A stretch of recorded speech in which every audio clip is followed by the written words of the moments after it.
In this episode, we're still on the quest for a big black marlin. Come on, old girls, come on. We start off with a cracker of a catch. That's a big one. Then take a swim with the fish. To save our baits, we send Mitch overboard. Sorry, mate.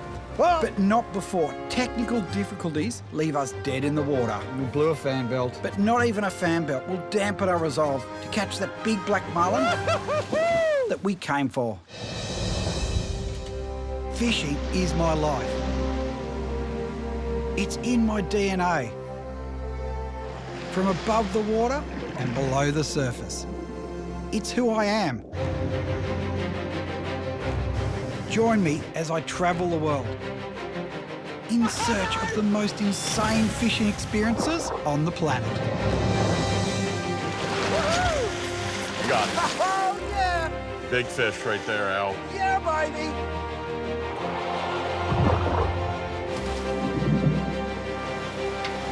Nice getting The storms are going up around. How funny is that? Look at the size of it. Ah, yeah! You're in for it now, buddy. Oh, man, that is so good. Nice job. I'm Al McGlashan, and this is Fishing with Mates. Previously, our liveaboard quest on the Great Barrier Reef began by getting dinner sorted. Got the nannies going off, beautiful big emperor. Then it was time to get big baits for big blacks. Holy crap. Then, after a very unwanted chop-off, So time for a fresh one. we finally landed our first black marlin. Oh, he's not bad. He's not bad at all. I like your tiddler. But we're still on the hunt for an even bigger black marlin. Waking up on the Great Barrier Reef is just breathtaking. And boy, do I get the best sleep on boats. So with the sun coming up, what do? You can't waste a place like this. Straight out fishing. Dick baiting again. A lot of the other boats got up and swam and, enjoyed their mornings, not us. We had to go and get bait and get more bait. And when we thought we had enough bait, we had to get a little bit more bait. From the tower, you can see everything that's going on. They might be casting for queenfish for bait. I'll see a pack of GTs come through and I'll just start yelling at them. They've got their rods right behind them. They grab the stick bait rods and they're straight in. They still there? And it's the easiest way to fish for GTs and other top water fish is you can see. You don't have to sit there casting the whole time. You just do what you're doing, you see them, grab your rod and you're ready to go straight on. And this time, it's Mitch who hooks up. Mitch is working his stick bait, hanging on. Got him on, got him on. I'll bring him down the back. You know what? I can't believe the variety. We come from black marlin, we're catching reds, catching mackerel. Now we're catching giant GTs. If you don't get to the fish quick enough, there's a lot of sharks there and, some of the fish do get taken. That is a good one. But they didn't take this one. Good fish. Now this is a proper GT. That's a big one. I'd have to say that's my biggest on stick bait, I'm pretty sure. Look at him. Holy That's a good one. a bad fish from pulling 6 metres off the reef. Question is how big? Holy moly, that's a good fish. So we're just going to weigh him and see how big he is. I reckon you get 30 out of it without too much trouble. Yeah, that was close. It was about 27 kilos. That's pretty big. Did it look like I caught it? How good is the Great Barrier Reef? For Mitch, catching a GT like this is priceless. But for me, watching them swim off is absolutely the money shot. Now, if I think catching GTs is good, getting in the water and swimming with the fishes is even better. You can't come to the Great Barrier Reef and not go for a swim. I can't help myself. I've just got to get in the water. We've just pulled into the edge of the reef and we've got a whole lot of friends down there. Oh, some of them got bigger teeth than others. So we'll jump in and see what happens. Mitch, you're first. You're the smallest one on board. It's the way it is. So there's red bass swimming around the back of the boat, all waiting there. Sharks, there's always sharks. Everywhere on the Barrier Reef there's sharks. And then up comes the cod. There's a cod? Where? Oh, yeah, get in. And I'm straight in the water. There's a cod there, the sharks, there's a million red bass straight in the water, swimming around with them all. Now, some people get scared of sharks, but I tell you what, there isn't a lot to fear in reality. Getting in the water with them is still one of the most amazing things. Now, as these are reef sharks, I'm not too worried about them. They're usually just a bit curious at first, and then just carry on about their business. Although they are known to become a little aggressive in the presence of food. You know what? It wasn't the sharks I needed to worry about. It was the cod. This big grumpy face tried to eat my camera. Cheeky little bugger. This camera's not cheap. So the guys are still feeding and the fish are charging through and eating this stuff. Being a part of nature is just, it's next level. And then Red jumped in. So Whale was first in, so I thought, beauty, I'll go in too. It's always a lot better when you've got a buddy that's bigger and tastier. Hey, Red, how insensitive. I'm not fat, I'm fluffy. Anyways, Red suggested we swim across to the edge and go across to the coral reefs, like right up in the shallows. Swim over there, it's just beautiful. And while you do it, all the red bass are following you along. Like it's got your own little, like a Pied Piper with everything following you around. And of course, they're all flocking to Red. Maybe it's because he's got red hair, I don't know. No matter where you went, they'd come from under rocks, around rocks, behind you. They're just absolutely everywhere. At this point, Red and Al are in the water and we're looking around with all these tuna baits on the deck, thinking, well, we may as well fire up the fish a bit while they're swimming. And we're hurling the baits out near Red to spook him and get the sharks up near him. And I tell you what, the sharks took a liking to him. And it didn't take long, mate. He was straight back at the end of the boat. And it's that close interaction with nature that is just so exciting. What a way to start the day. Coming up. Sorry, mate. Well, we get a little tied up. It's like, no! This is fishing with mates. So as good as it was to get in the water with some amazing fish, at the end of the day, we still have to get bait before we start fishing. And as they say, no means no. No big baits, no big black marlin. So we need a good fresh bait. And you know what? When you need it, you can never find it. So we've driven across, we're trolling the edges, trolling this edge, trolling that edge. We're coming up with blanks. Oh, this day was a painful day. At this point, I am losing my mind. We've got no bait, we need a fresh bait. Half the day's nearly gone. And then finally, boom, got him on. Feeling the pressure. This is the perfect size mackerel bait. This is the perfect bait we could ever get. Out of gear, get it right up the boat. Stop, this is through the gear. Gets caught up in the running gear. It's like, no! The fish is right here at the back of the boat, like just tempting us. It's about to be cut off. You know, all the gear's gonna snap you off. It's all gone, it's all disaster. Can you reach it? Now, when I talk about teamwork catching marlin, that's one thing. When it comes to catching the bait, the proficient crew take it to the next level. A bait this valuable, what do? Grab my leg, Red. We send Mitch Cronin over the side. Gotcha. We had to dangle Mitch over the side. Sorry, mate. Well, Disposable, we like to call him. I was desperate to get this bait. I was yelling, get that bait in. We have to get that damn bait. We need that bait. That's all right, we've got time. this is hard. How hard are we working for this mackerel? From the abuse yelling up above us, and that wasn't Jesus, that was Sondel up in the tower, closest thing. We made sure that we got it on board. Oh, come on, he's almost there now. And Mitch, he's unhooked the fish somehow. We've got the fish up, we caught the fish, we unhooked the line from all the running gear. Got it. Now that is a seriously epic fight. So the boys gaffed it. That's a 1,000-pounder right there. And we're not even fighting the marlin yet. We're still just catching bait. We got him. What a mackie.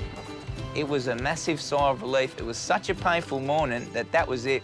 We didn't want to lose a minute. Righto, Mitch, let's just keep fishing. So Sundar was straight back up driving again to another bait spot.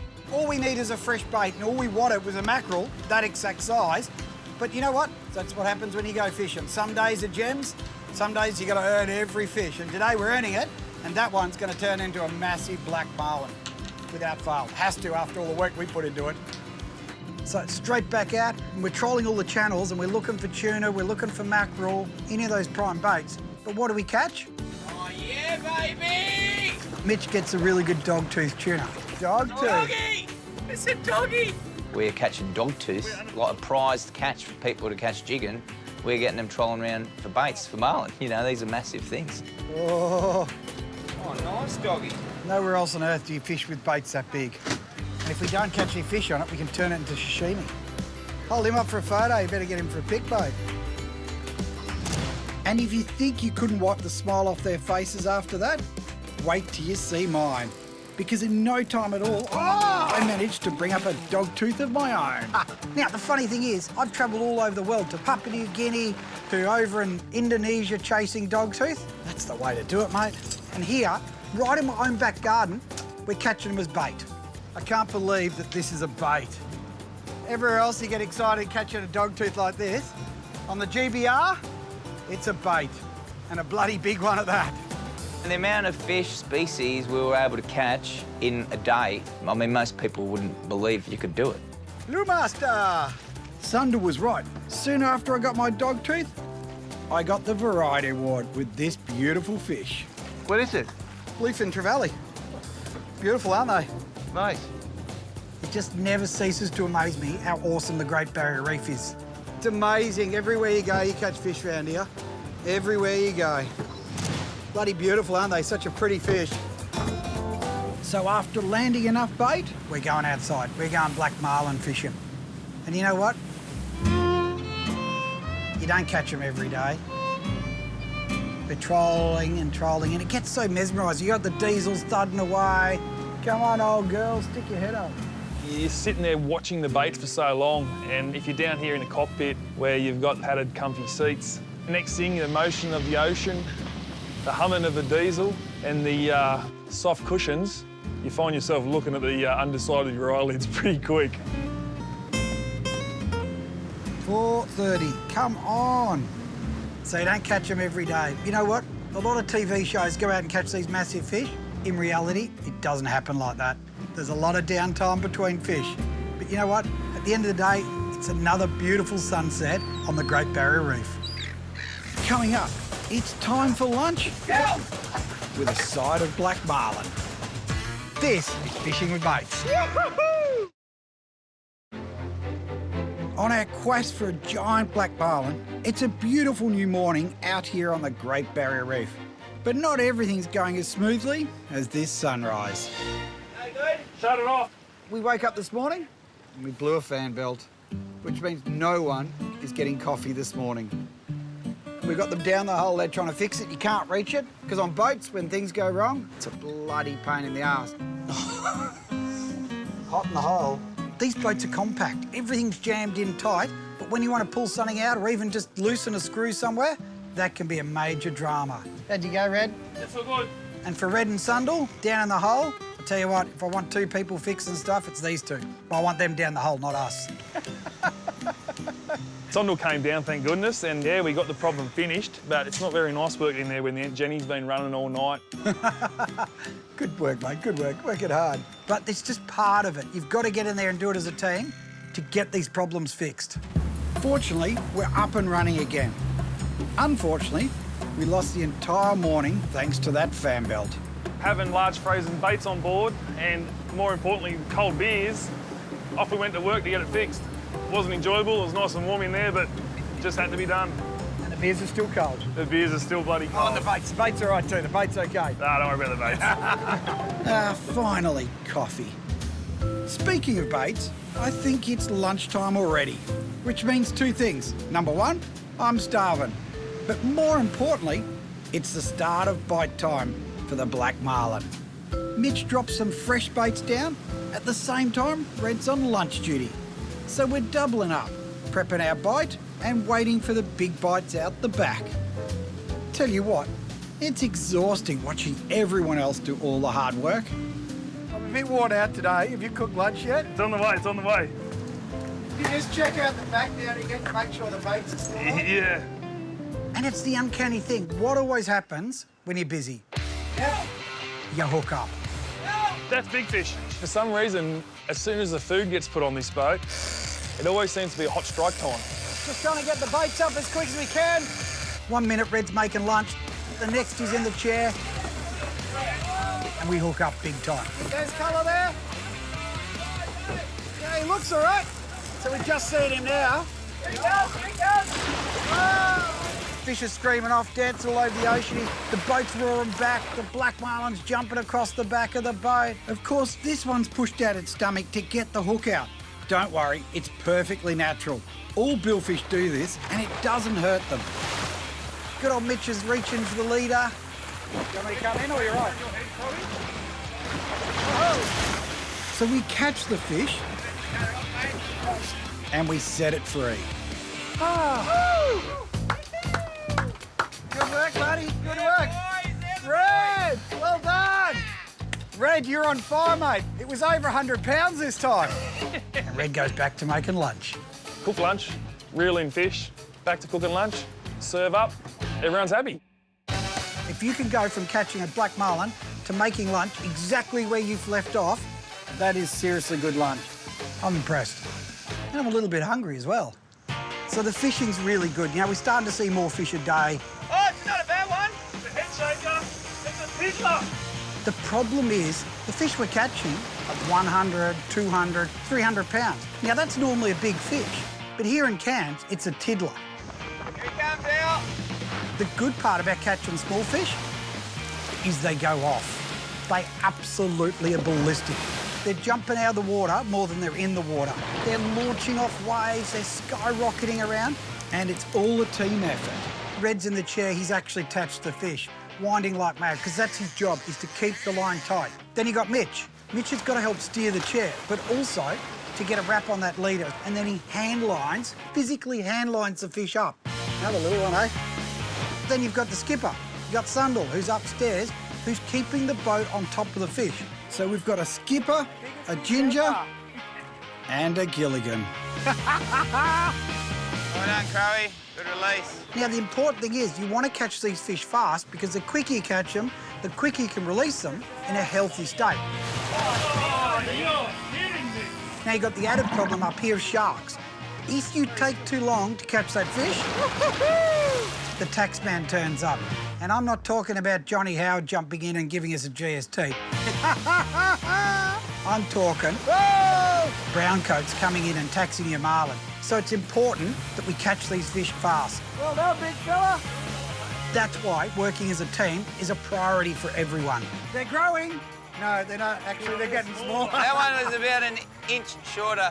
They're shrinking. They're not even growing. You're getting all the boys. We need the girl. Get these ones out of the way and then get Mama. Where is she? Come on. Coming up, That's the we one. finally hook up on that giant black marlin we came here for. It's taken us all week to do it, but we're going to get him. This is Fishing with Baits. So we've been out here on the Great Barrier Reef for about a week now, on this quest for a giant black marlin. So when you're doing it day after day, it becomes a routine. You go and bait fish, you rig baits, you set the gear, you check the gear, you marlin fish all afternoon. I pretend to help. You come back in, you anchor up, you make dinner, go to bed, repeat. It's all part of it. So after being stuck on a boat for days on end with a bunch of blokes, there's bound to be some real sensible decisions made, like this one. What happens on a boat? You sit there, it gets a little bit boring, and then someone gets a shave. Oh, my God. Bad decisions, but good times. If looking like Chopper Reed's your thing.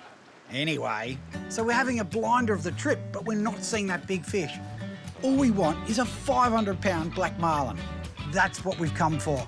And it's the last day of the trip. We've been trolling. We've caught plenty of small fish, you know, but that big one has just evaded us the whole week. Everyone had pretty much had enough. Everyone was getting a bit desperate for that last one big fish.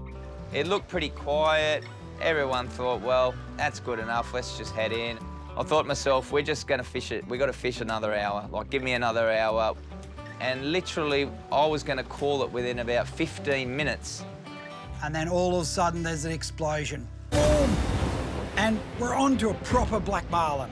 This is the one we've come for. We're gonna get our proper fish. He's a good one, boys. He's a good one. He's real good. He's the one we want. Everyone got excited, let's say that, to see the size of this thing. That's That's the one! Oh! Sundle's up there, full reverse. Oh, what a way to finish today! Woohoo! And the week! It's taken us all week to do it, but we're going to get him. Come on, big girl! Here it comes!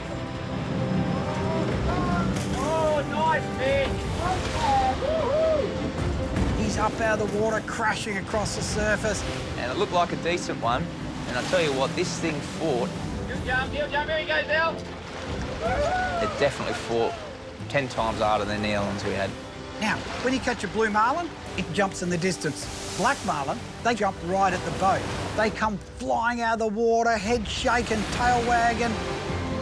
There is nothing like a black marlin jump. It just adds to that excitement. That adrenaline is pumping when you're hooking a black marlin that is jumping higher than you are. They love jumping right at the back of the boat. And it's the most amazing thing. Old Red's cranking like mad. Had to widen the stance as it was lifting me off pretty quick. Made sure it didn't get the better of me. You think to yourself, wow, these things are impressive. And you can see how things can come unstuck pretty quickly. We're digging the transom in, there's water pouring up. It's charging back and forth, it's snaking through the water. We've got him up to the boat, the swivel's coming up. There's the leader. Mitch has got the rat. We've got him. And what does he do? He comes flying out of the water, head and shoulders out of the water. That's a better fish, mate. Look at that big girl. Oh, yeah, that's a better fish. Look at that. It took a while. Look at that circle, eh? Perfect in. And I reached down, we cut him off. You. How good is fishing with your mates when you're catching giant black marlin? Woohoo! Well done. Yeah, good, Red. You actually performed. Good work, Skip. Good work. That was a better fight. You end on the big one. I was supposed to look at you or look at the camera? Nah, just look at me. Just look at this beautiful face. This, you know, 10, 12-pound dog pooth. Whoa! That's the absolute number one. Oh, that felt good. We've got to get one after that. Oh.